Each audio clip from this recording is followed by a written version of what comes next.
रास्ता खोजा है। एक चीज बार बार आप लोग कहते हैं, हमारे पक्ष के लोग हो या उस साइड के पक्ष के लोग हो या जो सदन से बाहर है, वो एक वक्तव्य देते रहते हैं। मैं उसको सुधारना चाहता हूं।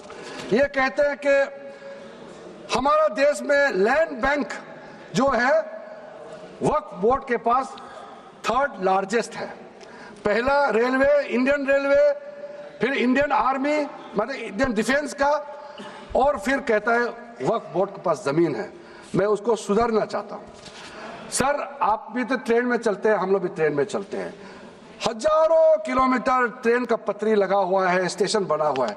वो ट्रेन का पटरी लगा हुआ है, वो रेलवे का प्रॉपर्टी थोड़ी है, ये तो देश का प्रॉपर्टी है। हम लोग सब चलते हैं उसमें। इसको आप कैसे लगा सकते हैं कि रेलवे के पास इतना है, वक्फ बोर्ड के पास इतना है? वो देश का प्रॉपर्टी है। हमारा डिफेंस के पास कहता है कि 2nd लार्जेस्ट है। डिफेंस के पास जो भी ले रहे, जहाँ ट्रेनिंग करता है, जहाँ वो रहता है, या बॉर्डर एरिया में जितना डिफेंस लैंड है, वो देश का रक्षा के लिए है। उसको आप कैसे वक्फ प्रॉपर्टी के साथ आप तुलना कर सकते हैं? वक्फ प्रॉपर्टी प्राइवेट प्रॉपर्टी होता है सर। तो इसलिए दुनिया में सबसे ज्यादा वक्फ प्रॉपर्टी हिंदुस्तान में है। सिर्फ हमारा देश में ही नहीं, दुनिया का सबसे बड़ा और सबसे ज्यादा वक्फ प्रॉपर्टी हिंदुस्तान में है। तो फिर ये क्यों है 60 साल तक आप सरकार में रहे हैं, हमारे देश में मुसलमान इतना गरीब क्यों है? जब दुनिया का सबसे ज्यादा वक्फ प्रॉपर्टी हमारा देश में है, तो हमारा गरीब मुसलमानों का पढ़ाई के लिए, मेडिकल ट्रीटमेंट के लिए, स्किलिंग के लिए, इनकम जनरेशन के लिए क्यों काम नहीं हुआ आज तक? बताइए। ये दुनिया का सबसे बड़ा वक्फ प्रॉपर्टी अगर हिंदुस्तान में है, तो उस प्रॉपर्टी से गरीबों का उत्थान के लिए, लोगों का भला के लिए अगर ये सरकार नरेंद्र मोदी जी के नेतृत्व में गरीब मुसलमानों के लिए काम कर रहा है, तो इसमें आपत्ति क्यों होना चाहिए? आप लोग बताइए। इसलिए सर, इसको धर्म जाति से बाहर उतर करके सबको सीधा सीधा अपना दिल से पूछ करके आप सोच के देखिए कि आप जो लोग आज इस बिल को विरोध कर रहे हैं, आज 1 साल 2 साल नहीं, सदियों तक हमारा देश उसको याद रखेगा कौन इस बिल को समर्थन कर रहा है, कौन इस बिल को विरोध कर रहा है। आज चंद वोट के लिए, सत्ता के लिए हमारे मुसलमानों को आपने 70 साल से ज्यादा वोट बैंक बना करके गुमराह किया है।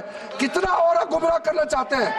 अब हमारा देश में वोट बैंक का राजनीति नहीं चलेगा। इसलिए मैं कहना चाहता हूं, जब हमारा देश में इतना वक्फ प्रॉपर्टी है, तो इसको हम बेकार में पड़ा रहने नहीं दिया जा सकता है। गरीब मुसलमानों के लिए, आम मुसलमानों के लिए इस्तेमाल करना ही पड़ेगा। उसके लिए आज के ये वक्फ संशोधन बिल जरूरत है। अध्यक्ष महोदय जी, हमारे अपने वामसी पोर्टल में, हमारे मंत्रालय के वामसी पोर्टल में हमने रिकॉर्ड देखा है। सचर कमेटी जो आपने बनाया है 2006 में, उन्होंने भी ये बारे में काफी डिटेल में जिक्र किया हुआ है। सर, 2006 में 4.9 लाख वक्फ प्रॉपर्टी था और उसका इनकम कितना था? मैं बता दूं आंकड़ा सर, आप कहेंगे 4.9 लाख वक्फ प्रॉपर्टी में टोटल इनकम था 163 करोड़। कौन खाते थे? 163 करोड़। और आपने 2013 में बदलाव करने के बाद आज इनकम कितना बढ़ा है वो भी मैं बता देता हूं। हो गया 166 करोड़। 3 करोड़ बढ़ा है। कैसे मंजूर कर सकता है हम लोग इस महान सदन में बैठ करके? अगर इतना 10 सालों के बाद भी दुनिया का सबसे ज्यादा प्रॉपर्टी का टोटल इनकम जनरेशन 3 करोड़ बढ़ता है, तो ये हम कभी मंजूर नहीं कर सकता अध्यक्ष। इसलिए उस समय कहा गया था, मैं अभी का नहीं बता रहा हूं, सचर कमेटी समय में भी कहा गया है कि अगर थोड़ा सा एफिशिएंटली मैनेज करता तो 12,000 करोड़ पर ईयर तो उसी समय जनरेट हो जाना चाहिए था नॉर्मल मार्केट रेट से। और 12,000 करोड़ अगर वो प्रॉपर्टी से रेवेन्यू जनरेशन करता है, कितना लाखों करोड़ों मुसलमानों को फायदा होगा, आप सोच के देखिए। इसलिए सर, आप लोग भी, मैं अनुरोध करता हूं कि आप लोग भी के बारे में जानना है तो हमारा वामसी पोर्टल को क्लिक करके आप लोग देखिए। सर आज वो 4.9 लाख से बढ़ करके टोटल वक्फ प्रॉपर्टी बन गया है 8.72 लाख। हमारा देश में वक्फ प्रॉपर्टी बन गया है।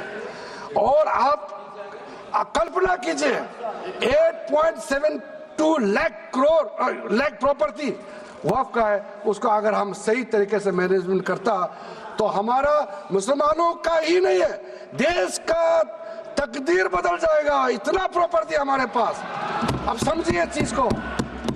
सर मैंने अभी कई राज्यों का दौरा किया। अध्यक्ष महोदय, मैंने कई राज्यों का दौरा किया। मैं एक एग्जांपल आपको जरूर देना चाहूंगा। मैं बहुत इंप्रेस हो गया जब मैं पिछली बार जम्मू कश्मीर गई। जम्मू कश्मीर में हमारा नई वहाँ वक्फ बोर्ड का चेयरपर्सन बनी और मैंने पूछा कि आप जब वक्फ बोर्ड का चेयरमैन बने